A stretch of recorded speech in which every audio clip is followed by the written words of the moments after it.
In this episode, I have the wonderful Yaa Ofori-Ansah from Talking Drums Travel and Marketplace. She founded this on the back of a passion for Africa and by doing multiple travel experiences solo across Africa. She's also a multiple award-winning professional. In this episode, we talk about why she started Talking Drums Travel, why she travels solo across Africa, why she is so passionate about Africa. We also get into a bit about her professional life and career outside of Talking Drums and so much more. So make sure you stay tuned and don't go away. You're going to like this episode. Thank you very much.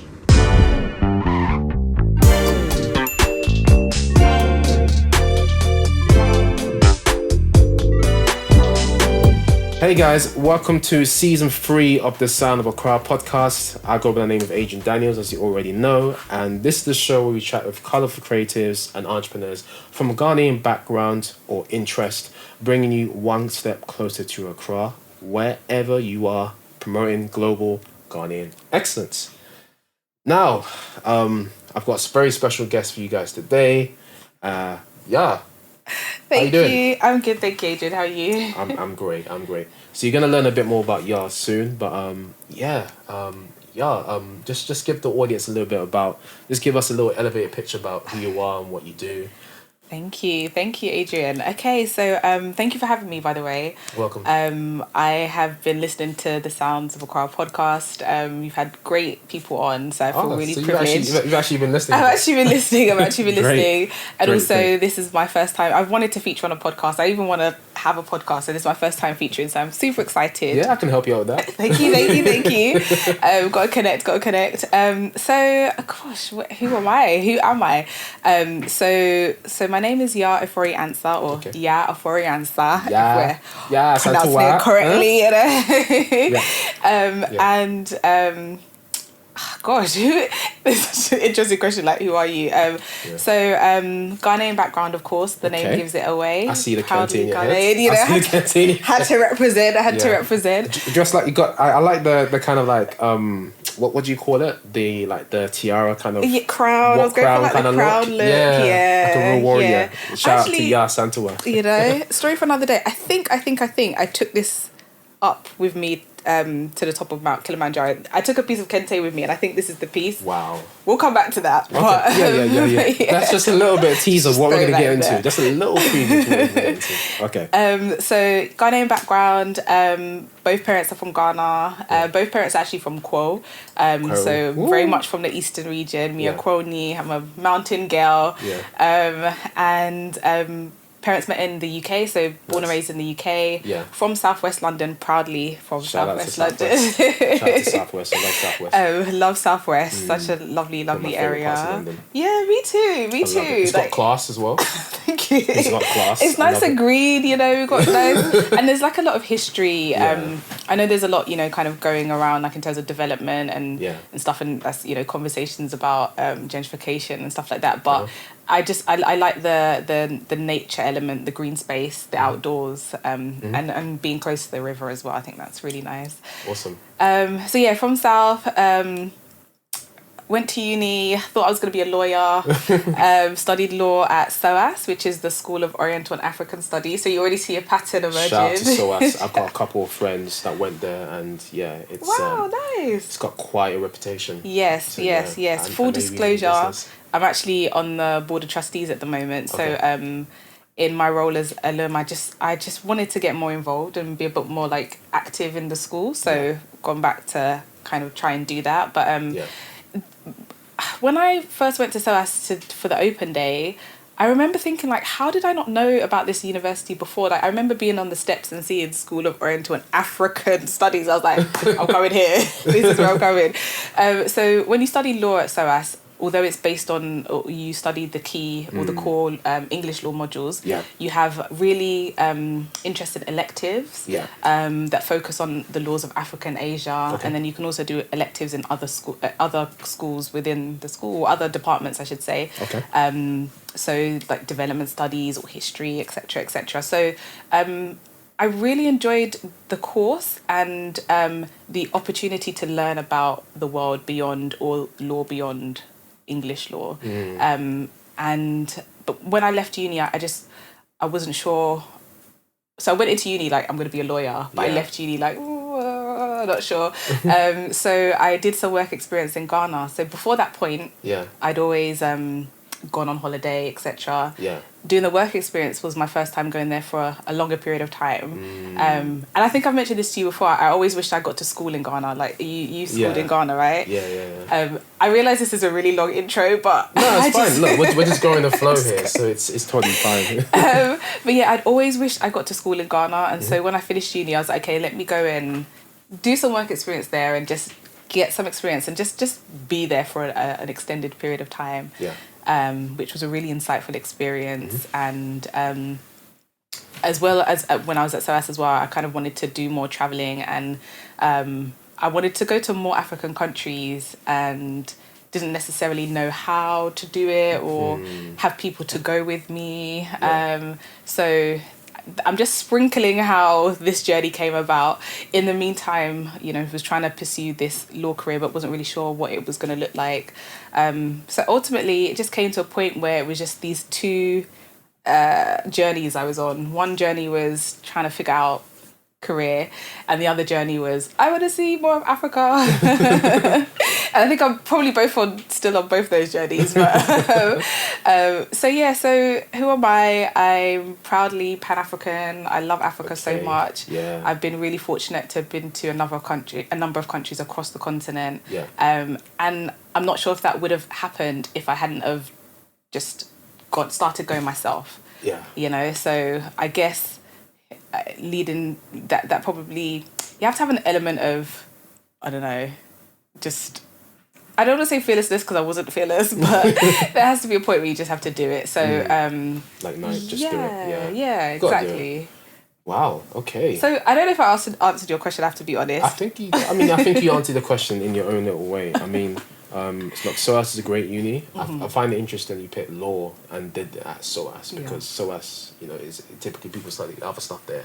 You understand? So there's quite an interesting place to study law, but I guess maybe the environment and maybe it kind of inspired you a bit more to look to Africa because obviously school were into African studies. Absolutely. And I think that's where also I understood what development meant, and that's something that's also kind of followed me both in as I've tried to pursue my career but also in my travels.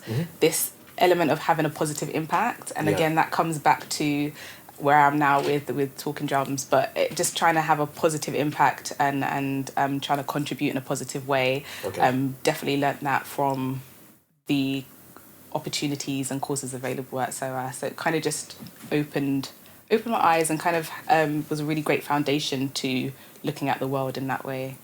Would you say SOAS gave you like quite a few opportunities to kind of give back and to make an impact in the immediate community, maybe the global community?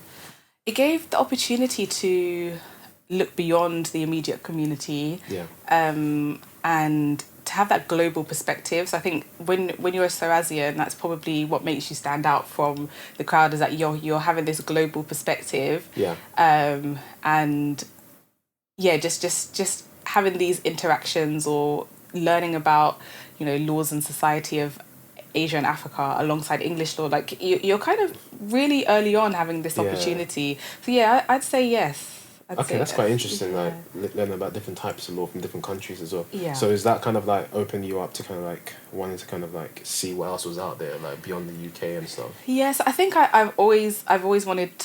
I feel like it's just I've always had the travel bug in me. I just when I was younger, just didn't necessarily know how. So going to Ghana on family holidays, like summer holidays, etc. And I remember asking my mum, like, can we visit other African countries? And she said she didn't know people there. And I was like, but you're not always gonna know someone in the countries you want to go to. I think that definitely. So that's definitely added fuel to the fire. That's what I thought. Because this is one of the reasons why I wanted to have you in the show, because us Ghanaians, right, we're so accustomed to, when it comes to Africa, just Ghana. Ghana's fantastic, it's great, but surely we know there's more to Ghana in Africa. So I think someone who knows and appreciates Ghana, has been to Ghana and knows it, travelled around, but has also travelled to African countries, I think it's great for you, the listeners, and everyone who's listening or watching this, to get a great perspective on what else is out there in Africa. Yes. And that leads me to Talking Drums. See, we're Talking Drums t-shirt. Thank you. So obviously you finished SOAS, and obviously you had this passion for Africa. Tell us, walk us through how Talking Drums came into fruition. Yeah. So once I came back from Ghana, I did a master's, and then I started working in an Africa-focused environment, but based in the UK. Yeah. And I wanted to travel, and at this particular time, I was looking for a weekend break. Yeah. In Europe, and I was supposed to be going with two girls that I knew, and we couldn't all agree on kind of where to go and what to do. And they decided they wanted to go to Paris. I was like, okay, fine, I'll look into it. I'll, just let me know your specifications. I'll do all the research, and then let's go. Okay. So they had their various requirements. I went away, did my research, came back and was like, this is the details, these are the dates, let's go. Okay, then it was radio silence. Booking.com, okay, But then it was radio silence, and I was just like, hello, the longest work, like, are we not responding? What's going on? Yeah. And so I'd gone to work, and one of my colleagues was from Paris, and another colleague was from Barcelona, and so by this time I was like, look, I'm going somewhere. Very international organisation. Yeah, it was really, really, really nice place to work, and I was just like, I just can't keep waiting for people. It's frustrating, and I just can't, basically. So went to work and spoke to both of them. I remember we were in the office together, and I was like, I'm going away this weekend, and I'm going to one of your cities. Yeah. You're from Paris, you're from Barcelona. Sell it to me. Wow. And they both promoted their cities. Yeah. Both were like, you can do this, you can do that. And Barcelona won. So I went on lastminute.com and booked it there and then. I've never actually used that site. I mean, it's weird because you always hear about that site, but I've not actually used it. Yeah. And some more Skyscanner. And to be fair, this was a while ago. This was like 2013. Okay. I don't know if I used lastminute.com. Yeah. You tend to hear lastminute.com more of as like a figure of speech than an actual website. It's true. Yeah. So yeah, I definitely, and maybe it's a sign of being able to, I don't know, maybe I've when I book things now, I book it differently, but I guess this was my foray into solo traveling. So went on lastminute.com, Barcelona one, booked it, and then I went for like a long weekend. So I think it was like a Thursday to a Sunday or something like that. And then I went, and then I just had a really good time. When I look back on it, I laugh because when I went, it was before phones had the camera in the front. Yeah. So in order to take a selfie, you had to literally like turn your phone around. In order to take the picture.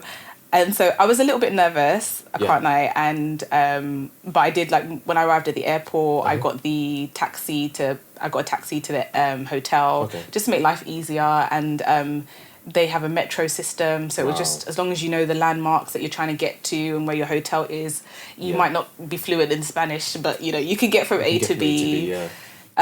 So you went to the so Barcelona was the one that got picked there. Yeah, Barcelona got picked, and I just went to be a tourist, and I was like, okay, this is okay, It's not too bad. This is not too bad. It's not too bad. Yeah. Shout out to Ken Daniels, my cousin, who actually lives in Spain. Wow. Yeah, he actually lives in Spain. I think he might be relocating soon, but he actually lives in Spain, and he's fluent in Spanish. Wow. Fellow Ghanaian.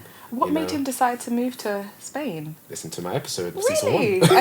Okay, I'll go back and listen to season 1. So shout out to Ken if you're watching this thing. Yeah, shout out to Ken. Great. But yeah, this is inspiring. So basically, one of your colleagues sold you, one of their cities, and you actually picked one based on the outcome and explored it. You found out that it wasn't too hard to get around. Yeah.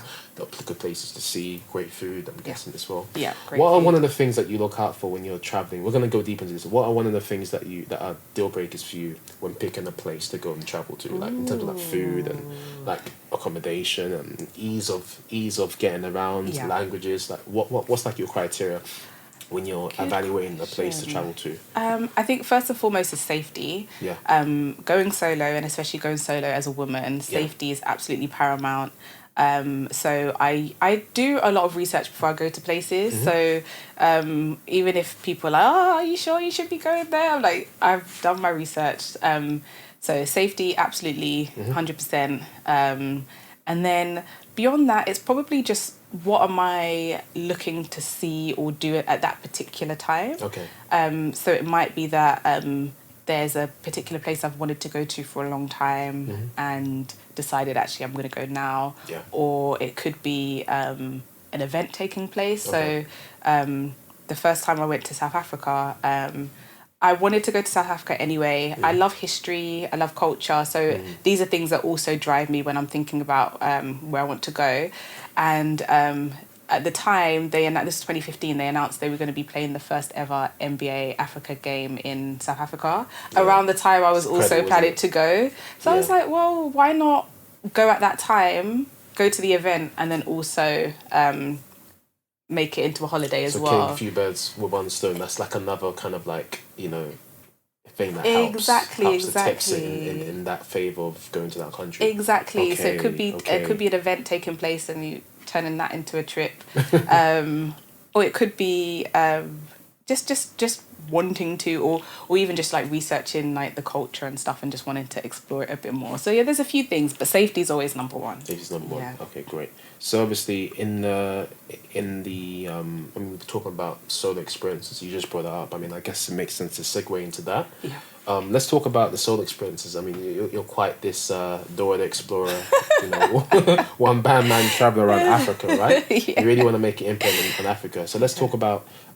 traveling solo. Let's talk about maybe some of the first countries you've been to in Africa when you traveled solo. Sure. What was it like? Was it intimidating traveling by yourself? Like, what's happening? Good question. So, I think I feel like maybe the first country traveling solo, I feel like it was Ghana, but I never count Ghana because family's there, or so maybe I've gone family. It doesn't count, it doesn't count.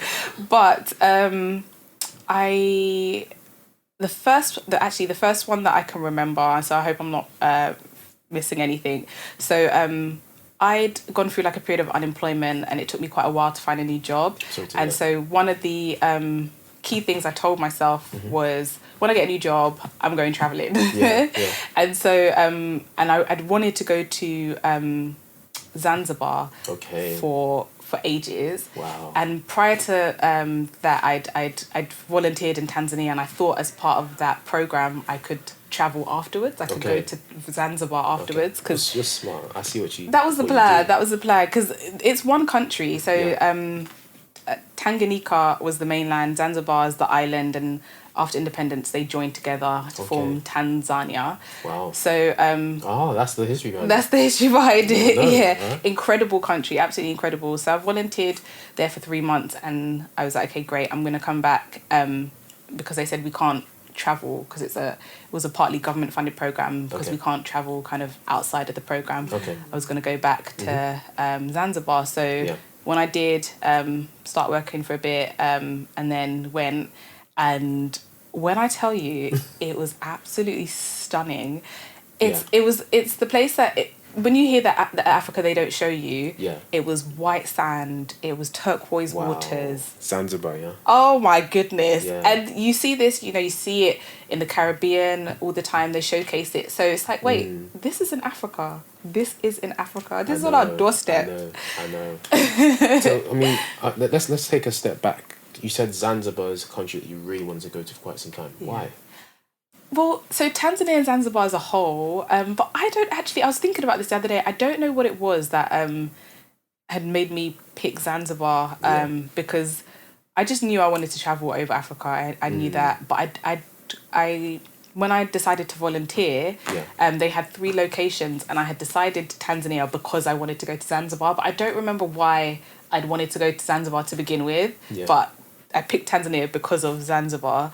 And I remember before I went on that volunteering trip, and I started looking into Tanzania a lot more, I realised that a lot of the stuff I knew about Kenya was applicable to Tanzania, but even more so. So Kenya, we'd always heard about the Masai Mara, safari, the Masai Mara. And actually, the Serengeti in Tanzania is also the Masai Mara. So if we take away the border, it's the same place. But the Masai Mara is quite small in comparison. I think the Serengeti is like something like 7 times bigger than the Masai Mara. Okay. But you always hear about the Masai Mara. And even thinking about the tribe, you always hear about the Masai people from at the time I was always hearing about them from Kenya, but they're also from Tanzania, and I believe the majority of them live in Tanzania. So I started like doing all this research, and I was like, wow, so there's basically like there's a lot of history when you connect Kenya to Tanzania. Exactly. So I mean they're neighbouring countries. Neighbouring countries, and because the borders are arbitrary in Africa, so what does that mean for those that don't know what that arbitrary means? Arbitrary. I don't know in this context they were drawn up by the Europeans, so they didn't take into consideration tribes. They just literally divided it up and then divided it amongst themselves. So whereas most European countries are nation states, like England, English, or French, France, Africa, we are literally divided all over the place. So which is why a lot of countries you'll find have so many different tribes within them, because when it was divided, it wasn't taken into consideration. However, I remember when I was at uni, I did some research, and I believe it's a part of the, I have to double check this, but part of the constitution of the African Union is that they're actually going to maintain the borders. So it's that's another discussion. But it was just really interesting to see that actually a lot of the stuff I thought I knew about Kenya was applicable in a larger number to Tanzania. Tanzania has like loads of national parks, and is also home to Mount Kilimanjaro. So I was just like, I'm going to Tanzania. Sometimes I call it Tanzania, sometimes I call it Tanzania. Because in Tanzania they call it Tanzania. So I try and call it just like the way the Western world is just westernized how it sounds kind of thing. I try and call it the name they call it, but I have to think. that kind of makes a lot of sense. Wow. So what would you say has been so I'll say Kenya and Tanzania is what, or Tanzania, sorry.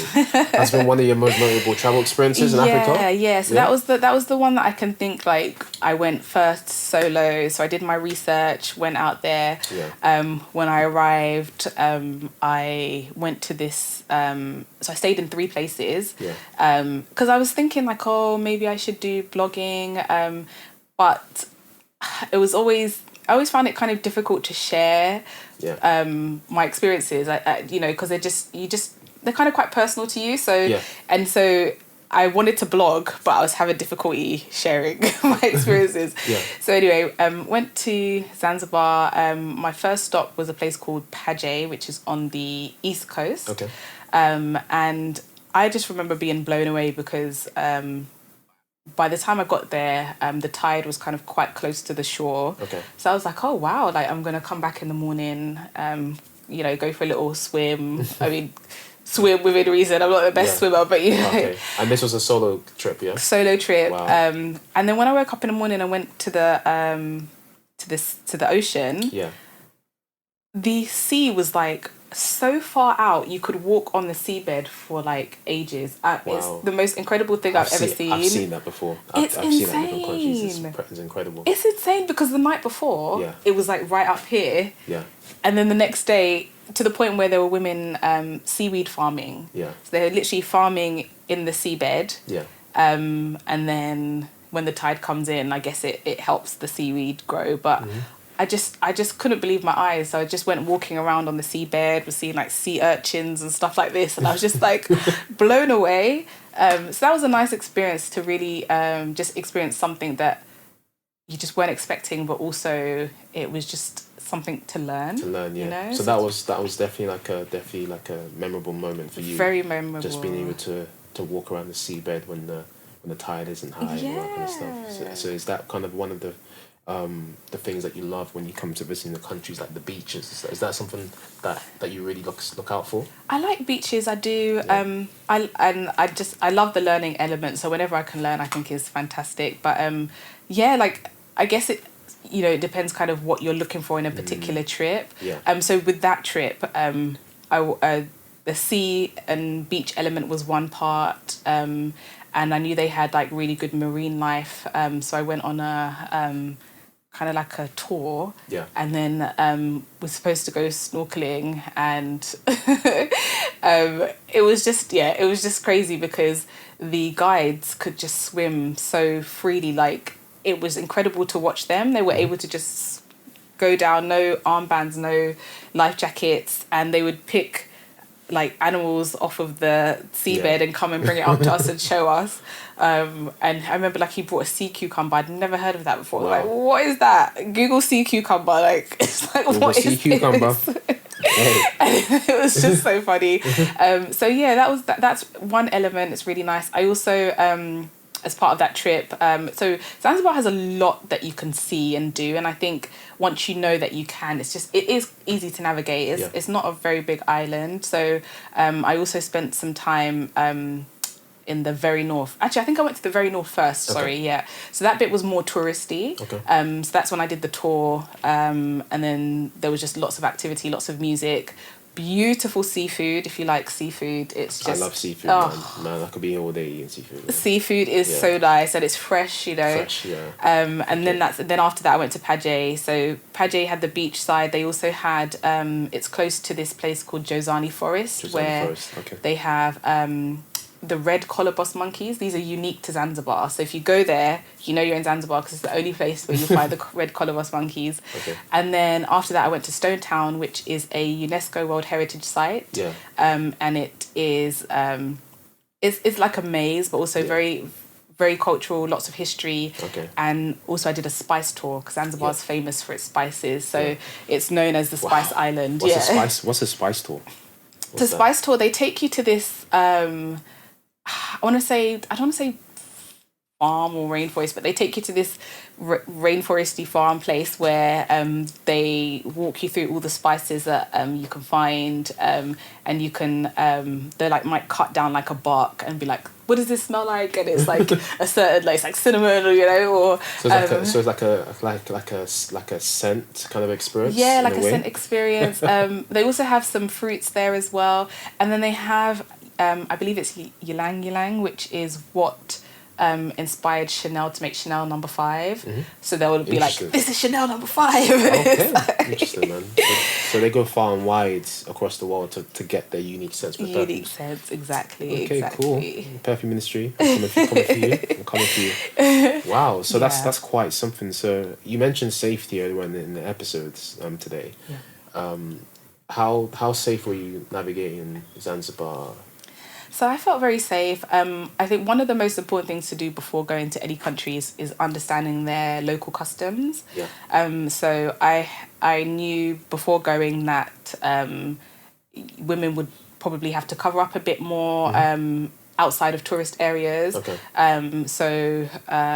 If you weren't on the beach, for example, perhaps you'd have to wear like maybe longer skirt or trousers or longer tops, etc. Okay. So just making sure you kind of adhere to local customs and so just fitting in. Yeah, exactly. That makes sense. And I think all the places I stayed, I felt really safe and comfortable as well. A lot of the times, hotel staff are really helpful if you want to ask them about other things you could do. So that's okay. Getting off the beaten track and just seeing other things. Yeah. Okay. Wow. Okay. That's quite something there. You mentioned earlier on also about like being shy like you wasn't sure if you should like blog or talk about your experiences. But I can see that on Talking Drums travel website that you actually have a blog. Yes. It's fantastic. I mean, you got quite a few tips on there. What would you say is like one of your favorite articles from there? Oh, one of my favorite articles. Good question. Yeah. Do you know what? I'm not sure if which one's my favorite, but one of the ones. What the ones you're more proud of, rather. One of the ones I'm most proud of is So a few years ago, there was this concert in the UK called One Africa Music Fest, and they were bringing artists from across Africa to the UK to perform. And I reached out to them and said, like, I'm a upcoming blog, and I would love to showcase the event as part of my blog. And they gave me the opportunity to do that, and I thought, wow, that was absolutely incredible. So I had like a opportunity to both watch the show and then also to share my experience after. But the fact that they gave me the opportunity as a small upcoming blog who was new to this, that really, it meant so much to me. So I still remember that really fondly, and still support them. But I think that's one that I'm really, really proud of. Wonderful. Yeah, because I've seen that your blog it's got quite a lot of useful resources and materials in there. Thank you. Some of them are from experiences. So did that kind of open any doors for you, the blog, or is just something that you were able to kind of add to your to your body of work? Good question. So funnily enough, the blog is now Talking Drums, but it didn't, and it has a few other things in addition to the blog, but it didn't start off that way. Yeah, how did Talking Drums start off? I mean, did it start off more of travel experience, and we'll talk about. I know you got some travel experiences coming up, which we'll get to. So, what did it really start off? Was it the blog? Was it the travel experiences? Was it the tours? What did it start off with? So it started off as a blog called Africa Through Our Eyes. Okay, interesting.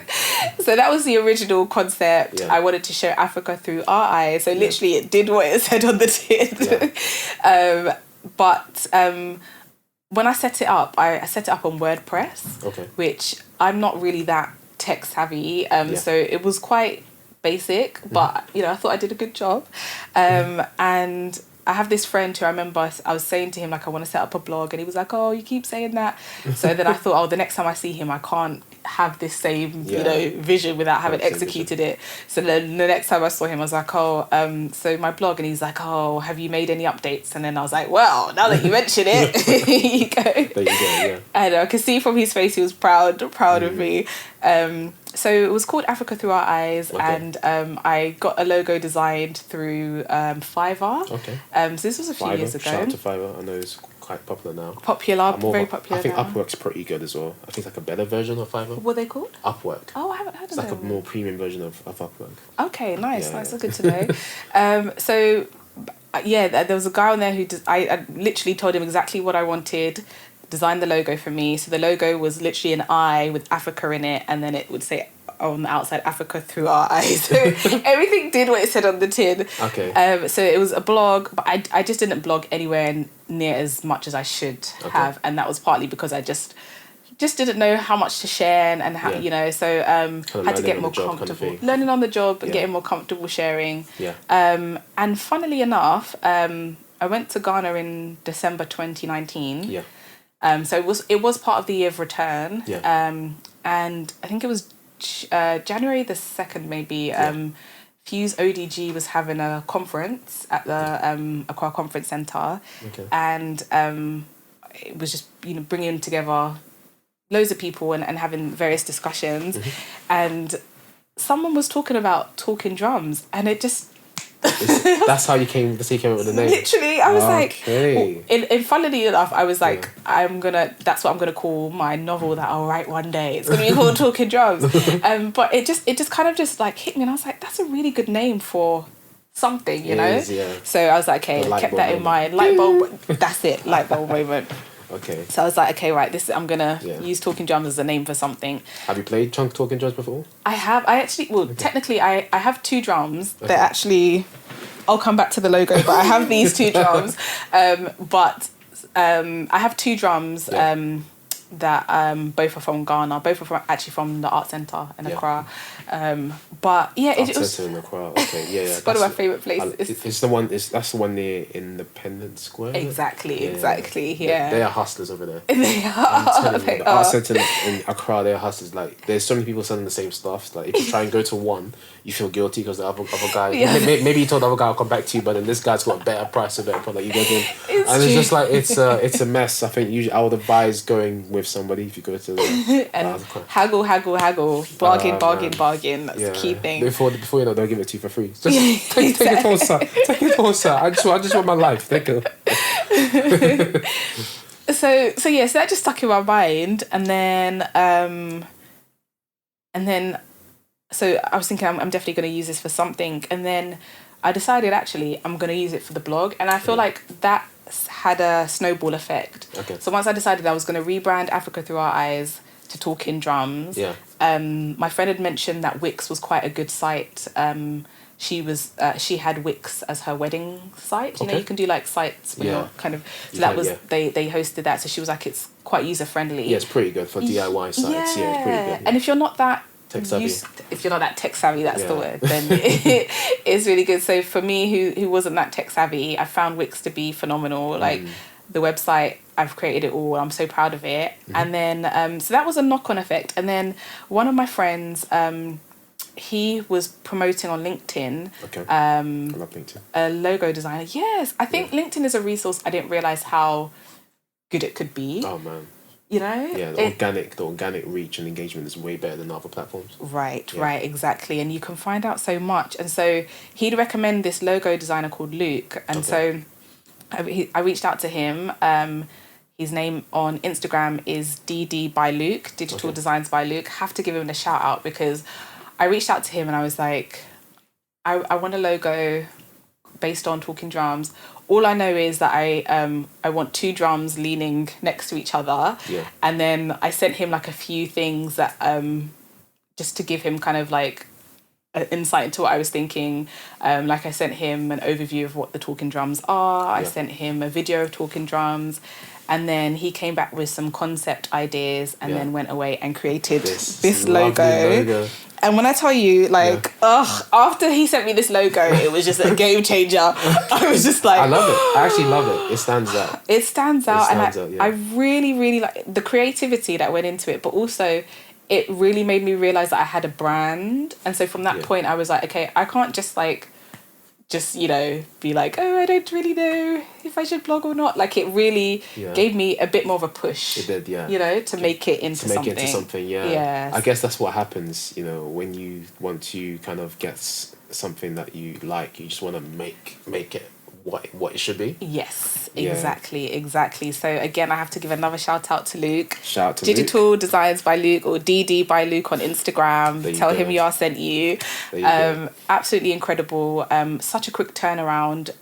Gave me a few different options, and I couldn't even pick. They were all so amazing. But I was so impressed, and it really just brought it to life. So then it just meant that I had like a new direction to go in. Yeah, wonderful. I love the journey you've been taking. So shout out to Luke. We'll have Luke in the show notes. So you can get the show notes by going to thesoundofaccra.com/Yaa Ofori. There we go. Answer. Yeah. Ofori-Ansah. Okay, we can do Ofori-Ansah. We can do Yaa Ofori. We're gonna add the whole thing. Wanted to make it a bit shorter, so it's fine for people to get to. But that's fine. Yaa Ofori-Ansah. Ghanaians love a double barrel. We'll make sure the team does that. Yaa Ofori-Ansah. Okay, great. soundofaccra.com/Yaa Ofori-Ansah. We'll get the show notes for today's episode. Let's continue. All right, so great. So obviously we now know how Talking Drums came about. We know you've heard some of the tourism and travel experiences that you've had. We've learned about, you know, what you do with Talking Drums. Let's talk about some of the products and services, because I know you got some tour experiences coming up. Yeah. You also sell some products, which is great. The blog is fantastic, but I know you got some products and services. Let's talk about that. Absolutely. All right. So I know you got some products. So let's talk about that. So you got some shea butter and stuff like that. Yes. Talking of shea butter, not only did I bring some. Okay, this is going to be interesting.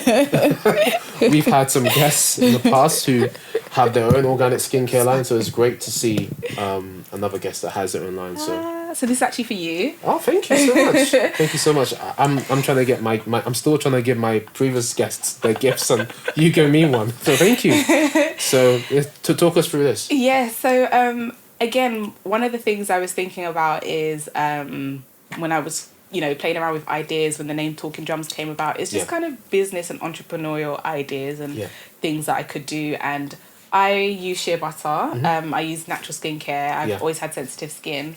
And seeing that actually a lot of people also had interest in shea butter. But specifically, I wanted to see how I could do that and have a positive impact. So whilst I was making my own creams, my mum would make creams for us as well. Yeah, I've seen that in the family. In the family, right? It just tends that people just make their own kind of concoction. Yeah. Because Vaselines not enough, cocoa butter's not enough, Palmer's cocoa butter's not enough, Hollywood cocoa butter's not, all these different brands. All these different brands, Yeah. and a lot of them, they don't use that much of the product that they really push forward. So you'll see that, you know, contains shea butter, and then you look and it's like, you know, 2% shea butter. So this is the pure stuff. Nice.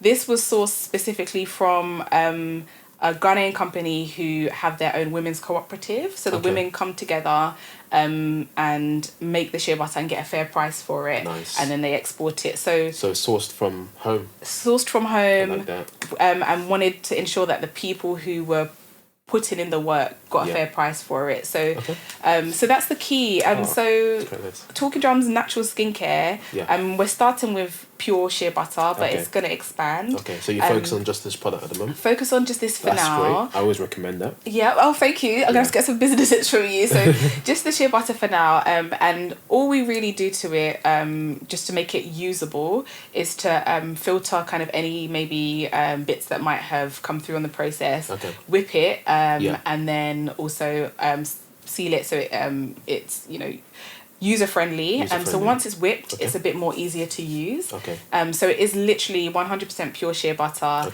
And also we don't use plastics. So I have a big problem with plastic pollution. I know you. It's environmental and sustainability. So we'll get more into that. But yeah, absolutely. So this ties in with. This ties with that. So you'll notice it's actually a glass jar.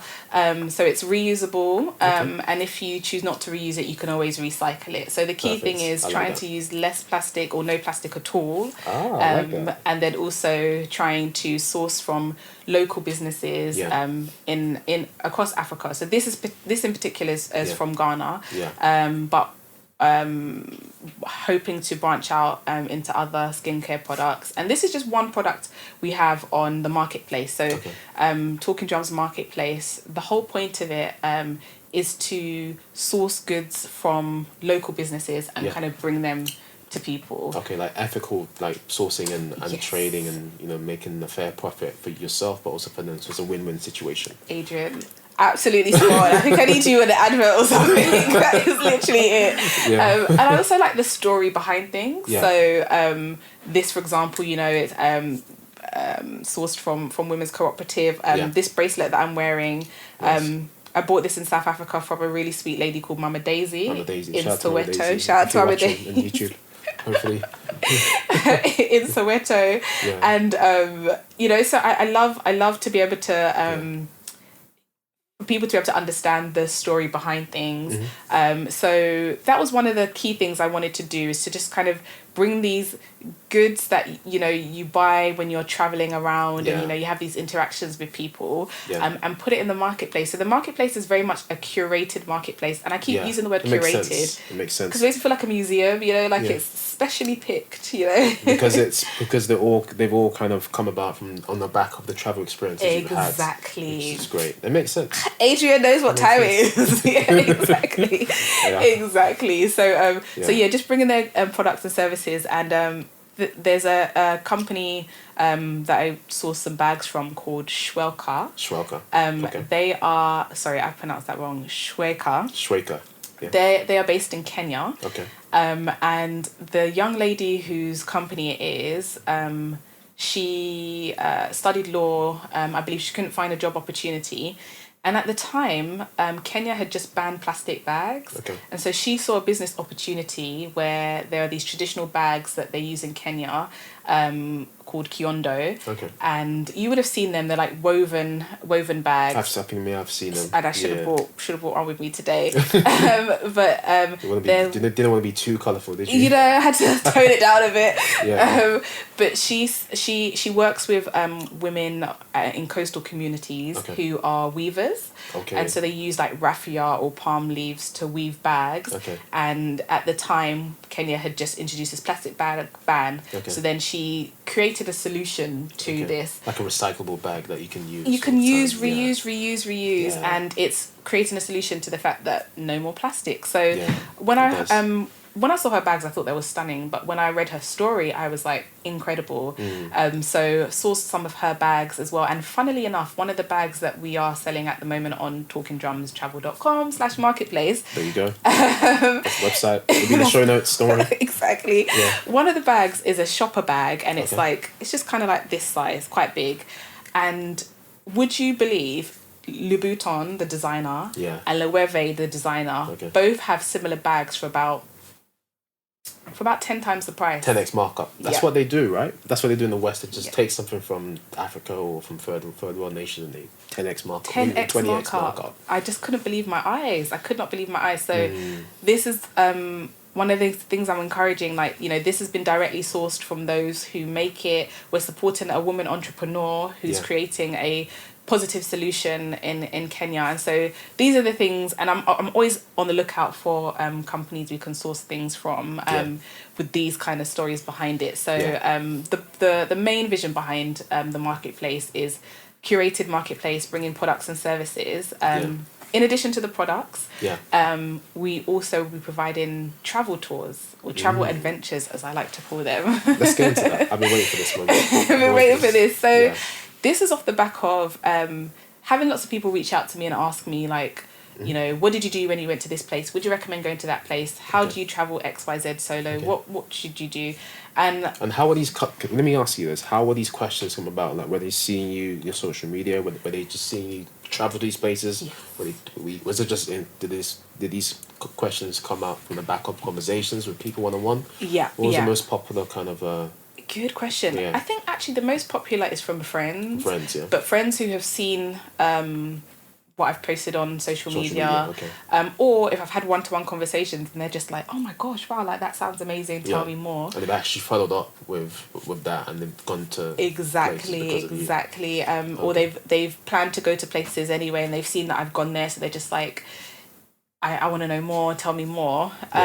So this was off the back of that, and the more I solo travel, the more I started seeing that people do solo travel. I wasn't just this, you know, this lone wolf, this lone ranger. And also off the back that you do make friends and meet people. Because that's a question I used to get a lot in the past. Not so much now because a lot more people solo travel. But when I first started, people would be like, what? Like, who are you going with? Do you know anyone there? I remember someone asked me, like, who do you eat dinner with? Like, what? If I'm hungry, hello, I'm gonna eat dinner by myself, you know. I think this society just has a big thing about not being able to do things by themselves. Yeah. I have friends who they find it difficult to do things by themselves. But I've kind of like got that personality where if someone won't do something with you or help you, you can just get it done yourself. Just get it done. Get it done yourself, and you're the best person to get done. I agree. Then this all stemmed from being at that point in 2013 where, you know, just waiting for friends, and I guess they dropped out and didn't actually communicate that.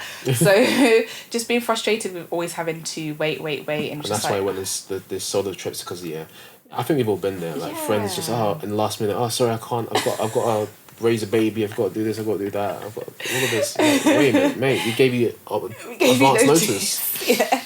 There's all these memes on social media that say when it's time to when you suggest it, everyone's down. When it's time to pay, it's a different story. So a lot of people I think are getting more comfortable with the idea now. There are a lot of people on social media who have really created a brand off of solo traveling. So sometimes I do wonder if I'd have been more comfortable sharing back in the day, where would the brand be now? But it might not be Talking Drums with this amazing logo. So you never know.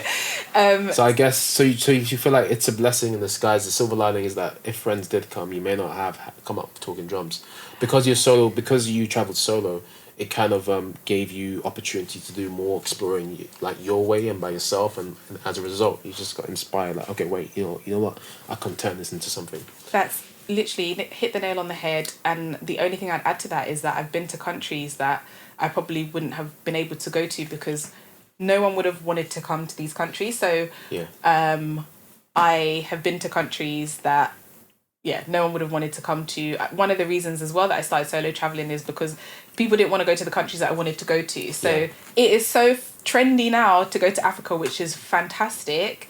However, when I was trying to see other African countries, you know, in the early 2010s, like, you know, 13, 14 and 12, whatever, around that time, people are like, well, why are you going there for? I'm just like, why not? And the job that I was doing around that time, we were able to travel once a year to Africa. And the first year I was with them, went to Senegal, second year, Ethiopia. So again, that gave me the insight into other African countries and just to really explore. And there's this really amazing feeling I've experienced with, I think, almost all the African countries I've been to that are not Ghana, is that when they find out you're from Ghana, they treat you like absolute royalty. Really? Oh my goodness. That's interesting. I'm gonna have to go to African countries now. They're just I think I got that nice. in Egypt, man. I think I got that Egypt at my Airbnb now. Yeah. Because like Ghana just has this, because Ghana was the first sub-Saharan African country to gain independence. I think that that is part of it. Most people once you say Ghana, they say Kwame Nkrumah, they say Black Stars, Asawajan. They just throw all these names at you, and you just feel famous. Like I think the World Cup. I think the best like the World Cup did put us on the map. The year in return. We're not gonna get into that. Yeah. No, I agree. It's Ghana has a really great reputation across the continent, and it's really nice to see. And so I do feel really appreciated when you go to other. They either appreciate you or they think you're from their country, and they're just like, oh, hold on a second. We are one. Sisi Nwa Moja, Kiswahili for we are one. However, I'm not fluent, or you know, I'm not actually, you know, from this particular place. So yeah, people reach out, and I think now there's just Africa's in the spotlight, so people are willing to do so a lot more. I've been watching a lot of YouTube videos of people who've moved to the continent, and so people reach out to me who maybe want to visit, not necessarily move. And so, in addition to offering these travel tours, so you're more of a travel kind of agent than a relocation agent, isn't it? I mean, more of a like. Some of these YouTubers out there, like or even Clubhouse people. We can get into Clubhouse a bit later on. I mean, that's actually how we met. That's how we met. Actually, you know, they've moved from America to Ghana, and then within a few months they're a relocation expert. Not even travel, relocation. Expert. It's insane. And you know, people can learn from their experiences, but also there's value in also speaking to local people honestly. And this is something that, again, with Talking Drums, I really try and encourage is getting off the beaten track, you know, speaking to local people, because they can give you an insight that, you know, not anyone else can, you know. So they can really champion their places. They can say to you, you know, have you been to XYZ? And you're like, no. Then, oh my gosh, how could you come here and you haven't been here? You know, and you can discover places, you know. So really encouraging. The key things with Talking Drums is leaving nothing but footprints. So, you know, the environmental aspect of not, you know, plastic pollution, and appreciating that the infrastructure might be different and the countries might not have the resource or infrastructure to recycle your plastics or dispose of your waste. So just being conscious of those things. Right. So you actually take that. So basically, like the tour experiences that you do, or like the products you sell, that all kind of, and maybe the places that you recommend to people to travel to, it kind of ticks all those boxes where it has to be like an environmentally kind of friendly country. Or we have to be conscious of our impact. Yeah, so if I'm going to a country that the infrastructure is not as strong as perhaps the country I'm used to, then keep my plastics on me, take them back with me. Or even as simply as I wrote an article the other day about plastic pollution, because I'd been to this absolutely stunning beach in Zanzibar, full of marine life. There was starfish, or sea stars as they're actually called, everywhere. But tourists had also left plastic bottles, and it was just heartbreaking. I was like, I've become that person where it's just like, you know what? I can relate to you, because sometimes I'm a recycling freak. Like sometimes, like the way I feel about recycling is sometimes I could park my car right in my house, and I could see a plastic bottle right next to it. I'll pick it up and I'll go and put it in my recycle bin, and I'll wash my hands. Well done. Yeah. I go. One of my cousins actually, she's into that as well. Well done. Or maybe a bit more than me, but yeah, I'm conscious of the environment and stuff. That's what it is. Being conscious. There's some ignorant people that will be like, what's one bottle gonna do? What's one Coke can gonna do? What's one glass of this going to do that? But make a difference. It makes a difference. Makes a difference. And it makes your absolutely. environment clean as well. Exactly. And Yeah. there's the amount of plastics in the ocean now. It's just insane, and it's just it's insane when you think about it. But when you're in a place where you can actually see the creatures that live there, it gives you a different lens where you're just like, you know, come on guys, like, you know, let's, you know, especially, you know, you're in someone else's house, like let's take care of it. So being aware of the environmental impact, getting off the beaten track. So speaking to local people, asking them about things to do, or just not sticking to the, you know, core tourist areas, or moving outside of the capital. And I know we've had discussions about this, and about, you know, with Ghana going outside of Accra. Accra is the absolute gateway to Ghana. It's literally the gateway, and it takes you to other places, you know, but it's easy to stick to Accra sometimes. And the last thing is supporting local businesses. So we've kind of touched on that already. So those are the key things that I try and weave through with Talking Drums. And so the Travel Adventures has that as a theme, but it's bringing people together. So perhaps people who like me had friends who didn't want to go to the places they wanted to go to, or people who just want to go and don't know how to do it. The adventures are bringing like-minded people together and just letting us travel together, meet new people. And then with that as well, I also offer consulting, so people who want to do it themselves and not go on the travel adventure with us. I offer consulting and, in addition, bespoke itineraries, so if they want me to create the itinerary for them, that's a service I provide as well. But the key thing is just really wanting people to enjoy their experiences when they go to Africa. That's it. So those are the key things that Talking Drums does. Nice. Yeah. Wow, wonderful. Have you got any dates coming up for any tours, fixed dates, or is it just more of like as and when kind of thing? Yeah, absolutely. So we have Ghana coming up, Ghana in December. Okay. I mean, that's going to be an interesting one, right? And the whole world wants to go to Ghana this Christmas after. You can imagine the COVID backlog, right? Honestly, so December in Ghana is a different experience, and I think a lot of people appreciate that it's lots of traffic. It's not the same as Ghana, you know, the other 11 months. Apparently Easter's a good shout as well. Easter's an exciting time. Actually, my hometown is where a lot of people go to for Easter. Yeah, cool. Have you actually gone up the hills? Have you actually climbed up and stuff? The hills? I've gone up the hill. I haven't climbed an abseiled off. I want to one day. So that's the place to be at Easter. But so just appreciating again that a lot of people want to go. So we have a tour coming up from the 27th of December until the 4th of January. The Talking Drums Travel Adventure to Ghana is actually the most competitively priced and has the most diverse itinerary. So don't go compare. Just go to Yaa. Just go to her. Just go straight, because again, wanting people to experience Ghana through the gateway and then going beyond the gateway. So experiencing Accra, that's your intro to the country. And also let's, explore some other places like Tamale, the land of shea butter, visiting where this is actually made. So just I like where you're going to this. Exploring, a week full of Yaa. I mean, who would have won that? Right? Who would have won that? A week full of Yaa. You know what I mean? So that's first up, and also, we have Tanzania planned, or Tanzania, I should say, planned, and also South Africa as well.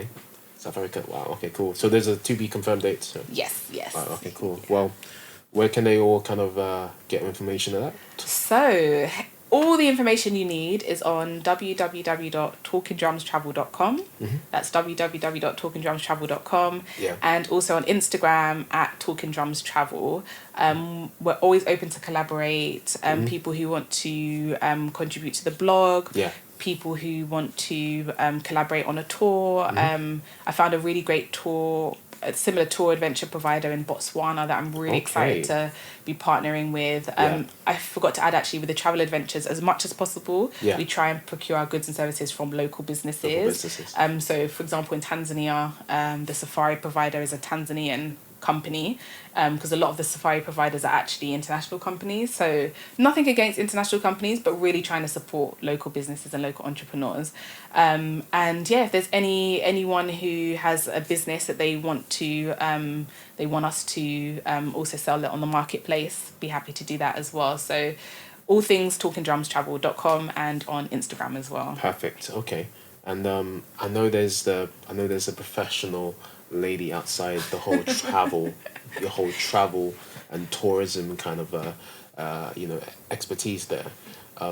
Let's talk about your career outside of this. So I mean, you had a brief spell in the finance. You've had a spell in the finance industry, and obviously you did a law degree and stuff. It happens, right? You do a law degree and you go off and do something else. Yeah. Obviously I know you had a spell in the finance banking type of industry. Yeah. Do you think you picked up some skills from that? I know you worked at some big companies. Have you picked up some skills from that? Because you mentioned consultancy and itinerary, and I know like there are some consultancies in that sector. Do you think you picked up some stuff from there? Definitely. Again, planned to be a lawyer. That didn't happen. I've worked in the public sector. Yeah. I've worked in the non-profit sector. I've worked in the private sector. Yeah. So really got diversified experiences. Working in the private sector, I've worked both in consulting and at a tier 1 bank. Yeah. In consulting, very much learned about kind of pacey, but also working with clients and everything that goes into that. Yeah. And then with the tier 1 bank, I probably learned a lot more about the importance of networking and giving back. So, and also kind of, the sustainability ESG element of it as well. But it really opened my eyes to the importance of it opened my eyes to a lot of the things that I didn't know about career journeys. And what I wish I knew when I was in uni or when I was in school, and giving that back. So I was really proud to co-lead a mentoring program whilst I was at this bank. So worked with these incredible people across the Black Professionals Forum, and I saw that. I had a look at the page. So it was you and 2 other people. Yes, exactly. Yeah. So Zainab looked a little bit Atola. different. I think you looked quite young in that. Do you think so? It wasn't that long ago, I think it's because I had braids in the picture. But you're the one with braids. I couldn't work out which one is young, because the hair was looking quite different. Yeah. Sometimes you gotta switch it up. Was that out of school, or did they come to your organisation? Good question. So co-led with an amazing lady called Zainab. Zainab Swansea is doing great things. She actually is a multiple award winner as well, and she's got a book coming out on Afro hair, which everyone look out for that. Nice. Which is, I think, is really important, especially as we go through this phase where companies are now understanding how much we have to experience in the workplace. So really looking forward to that. Also co-led with a guy called Tola, who's also incredibly fantastic, background in data. And so Fantastic. We all had different backgrounds, and we both Zainab and Tola came up on the grad scheme, and I was an experienced hire. So we worked with a school called, I don't know if I can say the name of the school. Actually, we worked with a school and with sixth form students. And this was initially, and then we branched out to partner with another school. But it was basically trying to provide them with insights into working in finance and how diversified that could be, and that you didn't have to necessarily study economics or a numerical degree. You didn't necessarily have to do XYZ. Like, you didn't have to be a banker. They need everything within those organizations. They need lawyers, they need marketing people, branding people, they need audio people. There's everything. So they need everything. Something for everyone in the industry. Exactly. So really providing that insight. So we'd deliver the sessions at Barclays and at the company. So we delivered the sessions at the company we worked for, and then we'd also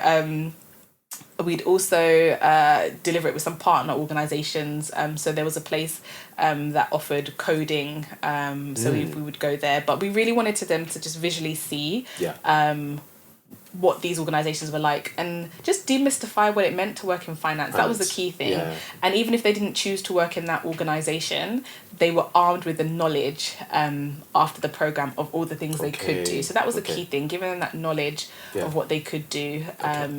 So that was an incredible opportunity. We ran quite a few sessions with a few different cohorts of students, and then we expanded to a new school as well. And how often did that run? So we ran it twice a year. And then we expanded to the new school. In the new school, we also included year 10s. So before it was focused on year 12, but we included year 10s because we thought it was an early way to kind of showcase them. Sow the seeds in the early age. Exactly. So it was a bit of a shorter program. And were they paying attention? They weren't throwing paper airplanes? No, very much engaged. And we also had colleagues come and mentor them. So we deliver a session for an hour, and then the colleagues would come and mentor them for the second hour, based on what they'd learned in the first hour. So again, they kind of got that one-to-one interaction, but they also got the group sessions, and we explained to them kind of what we do. We did exercises like CV workshops, elevator pitches, which I know I failed my elevator pitch earlier on today, but 30-second elevator pitch. If you were in the elevator with Barack Obama, maybe I should have given you a heads up, but it's fine. Sometimes I like to see what people come up. No, you definitely did. Oh, right, I did. Okay, that's fine. But based on the tips we gave them, I know I wasn't 30-second in there, getting it. Exactly. Okay. Exactly. But yeah, it's incredible. I think it's important. It's important to try and just from what we've learned, give to them, and then hopefully they also pay it forward. Okay. And did you have that kind of mentorship when you were making your way into the industry? You had it? So a combination of yes and no. So I didn't plan to work in finance. It was just not part of the plan. It just happened. But I did have mentorship from a cousin of mine, a few cousins actually, but also some mentors along the way from places that I've worked as well.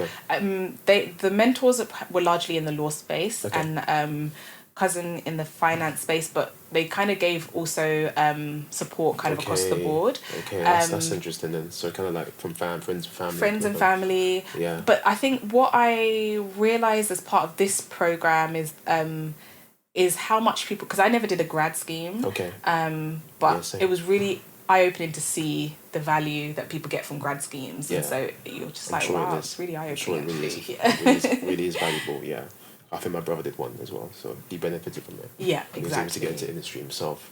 Brilliant. Wow. And I know you mentioned your friend picked up some awards. I know you picked up some awards. Rising Star Awards. Congratulations. Thank you. Congratulations. I appreciate that. How did that come about? Talk us through that briefly. Great question. So another thing I learned, I think, along the way is the importance of being involved in initiatives within a workplace. So being the change that you want to see. So I was proudly part of the Black Professionals Forum in my last organisation. We actually won an award internally, a Citizenship and Diversity Award in 2019. For all the incredible work we do. So in addition to the mentoring, there's so much work that the team does across the board, including showcasing events across Black History Month, internal mentoring, so mentoring colleagues as well. Just so much activity goes on, newsletters, career support, a lot of stuff. And then after that, I also became one of the deputy co-chairs of the forum. So there was 4 of us, one of 4. And in addition to running the mentoring program, I then kind of was overseeing the career development pillar of our forum and got nominated for this award. And to be honest, didn't think I was going to win, and was delighted to be one of 5 winners. So Rising Star, we are the City Rising Star Award for banking and capital markets. Fantastic. We was told it was every year it's the most competitive category, and so it took a long while for it to sink in. Wow. Yeah. Congrats. I'm really excited about it, and it's a great organisation. Multi-talented award-winning. Thank you. Yeah, so who was voting? Was it like people that knew you, or was like a panel that voted? So we had to kind of, I guess, promote and ask people to vote, but there were they had a panel of judges. So they actually had the final decision. They made the final decision. We had a virtual ceremony, and they're hoping next year that we can actually meet in person. But it was just really nice. And I think one of the key things I got from that as well is the importance of community.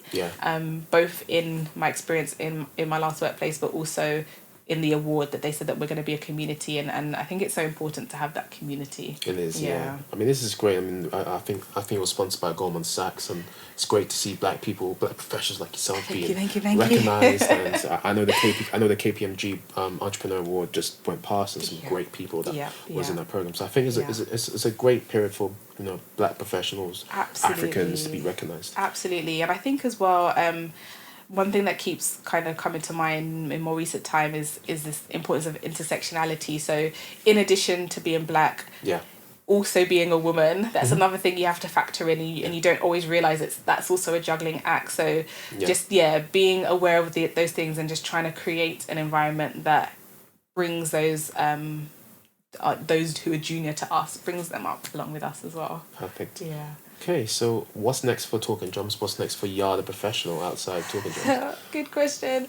So what's next? So looking forward to being able to just travel freely. That's something I've missed doing. Yeah. And to be able to just travel. Hopefully how we used to. And delivering. I'm really keen to deliver these travel adventures and just to showcase the Africa that I know, the Africa that I've seen, and help people do the same. Okay. So that's something I'm really looking forward to. Okay. Professionally, I guess more of the same. Like just keep going, right? Yeah, just keep going, putting one foot in front of the other. That's probably the best way to describe it. Oh, bad. Yeah. Know, just one step after a time, you get there. Exactly. Awesome. Likewise. Yeah. Me? Yeah. What's next for? We'll discuss this after the podcast. I'm hoping there are big things. That's a whole other coming. conversation. We'll discuss after the podcast. Yeah. But yeah, it's been great having you on the show, Yaa. Thank you. It's been fantastic having you on the show. Before you go, we're just gonna end with a couple more things. So, I mean, we talked about travel. Right now, we're in COVID, of course, post-COVID world. What tips would you leave for those that are trying to travel around the world or in Africa in a post-COVID world? What tips do you have for them? Wow. In a post-COVID world, I mean, what would that even look like, I guess? Hopefully, we're going to see less restrictions. And I think just being able to just have the freedom to travel how we used to would be nice, to be able to just, decide and go. I think planning is there's probably going to be an extra layer of planning with anything. One key tip for anything, I think just remembering your travel insurance. It's so important. And reading the policy. I've had an experience where I didn't read the policy, book the cheapest travel insurance, and then when I had some items taken, the travel insurance wasn't worth the paper it was written. Always read the T's and C's. Yes. I almost had issues with traveling to Ghana, and I had travel insurance, and it didn't live up to expectations through my bank, and that's definitely important. That's what it is. It's knowing what you're getting into, and just knowing that you're actually covered. I think that would be really important. I also think now, I mean, just seeing the number of people who moved to Africa, that's been really, really nice to see, and also really eye-opening. So I've been watching a lot of YouTube videos of people who have moved. Interestingly, people have still been able to travel around Africa. I think maybe we were under some different restrictions here. Possibly, looking forward to just having that freedom to travel. But I've been really inspired by the videos I've been watching. Those who've been showcasing Ghana, who've been showcasing lots of things in Accra that I didn't even know was there. So I'm looking forward to doing that when I next go.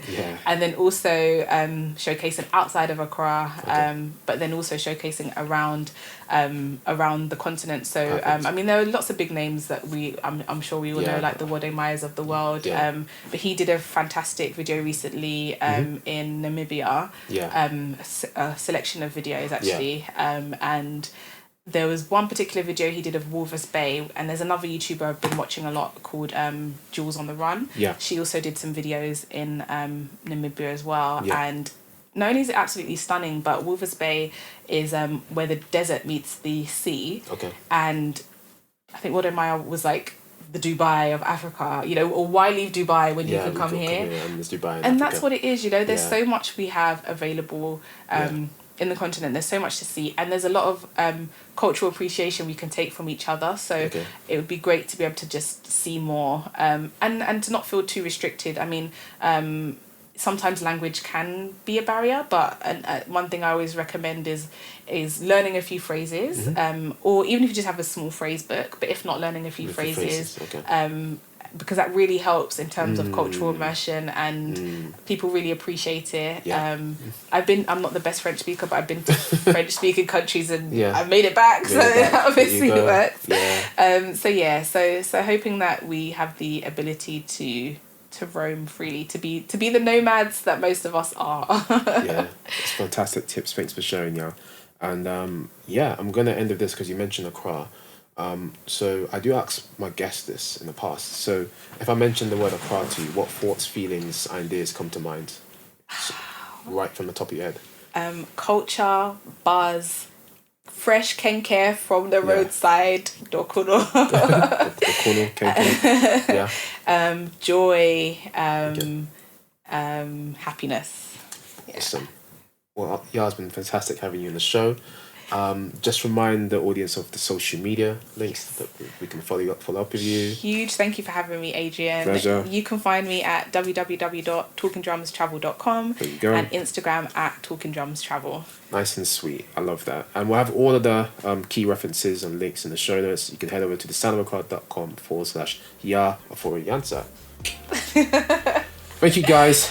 We'll catch you in the next episode. Thanks for tuning in. See ya. Bye. Bye.